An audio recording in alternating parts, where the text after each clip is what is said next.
दादा भगवान का पत्र संख्या 3। कुदरत की हर चीज़ बोल रही है और उपदेश दे रही है। हर चीज़ जो दिख रही है और स्थूल है वो 5 अंगों की वजह से साबित और स्थित है। उन 5 अंगों के बगैर कोई भी वस्तु प्रसिद्ध नहीं हो सकती। वो 5 अंग कौन से हैं?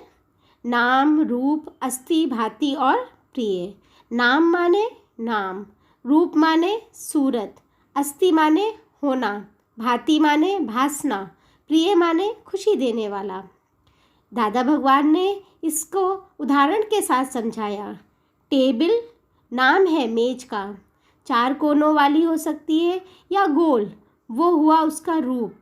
अस्थि माने कहीं स्थित है, रखी हुई है, दिख रही है। निश्चय हुआ कि दिख रही है माने भास रही है माना भांति, और उस निश्चय के बाद जो उसमें रस मिल रहा है वो है प्रिय। सारी वस्तुएं इस 5 अंगों के कारण ही तो सिद्ध होती हैं, पर नाम वो रूप हर एक वस्तु का अलग अलग है। बाकी अस्थि, भांति, प्रिय सब में समान है। अगर नाम वो रूप हटा दे तो बाकी अस्थि, भांति, प्रिय सब में वही है और पूर्ण है, और वो ही रह जाता है। जो चीज़ अलग अलग नाशवंत है वो मिथ्या जाननी चाहिए। इसलिए नाम रूप मिथ्या है, इनको मिथ्या जानकर अपने दिल से भुला देना चाहिए। बाकी अस्थि, भांति, प्रिय का निश्चय पक्का करना चाहिए। यानी हर एक वस्तु सत्य, चित, आनंद है और कुछ भी दूसरा नहीं है। सत्य मतलब अस्थि, चित माना भांति, आनंद मतलब प्रिय।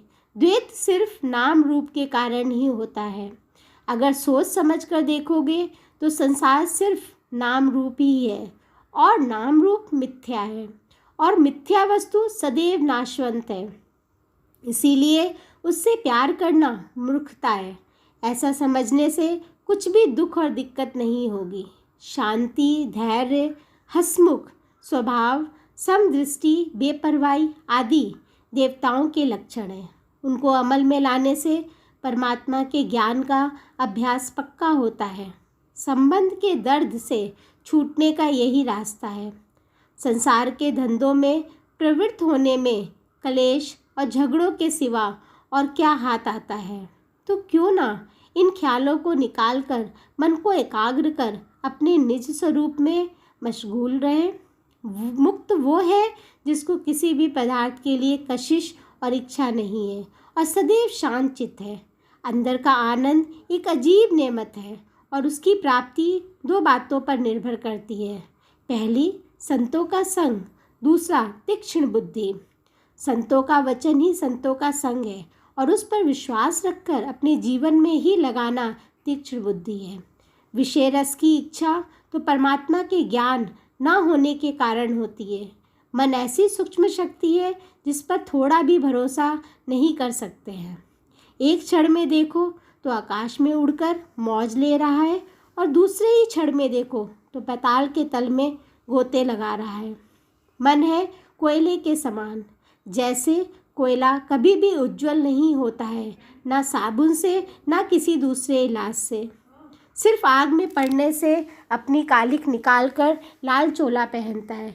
उसी तरह मन भी अपनी आदत किसी भी हालत में और किसी भी उपाय से नहीं छोड़ेगा। सिर्फ आत्मज्ञान द्वारा ही इसकी चंचलता निवृत्त होती है। तो फिर आवश्यक है कि हर वक्त अपने चेतन स्वरूप में स्थित रहो। अभी जरा सा भी फुर्ना उठे सही तो उसी वक्त ही रोक दो। उसको इतना समय भी मत दो कि मन का इंद्रियों से मिलाप हो पाए और जीव भाव आत्म भाव के ऊपर हावी होकर अपनी इच्छा अनुसार कर्म कर बैठे। जितना हो सके अपनी वृत्ति और ख्यालों को एकाग्र करो, और वो तभी हो सकेगी जब मनुष्य अपने को पूर्ण शरीर के संबंध से बिल्कुल परे और नाम रूप से न्यारा समझेगा। हरि ओम।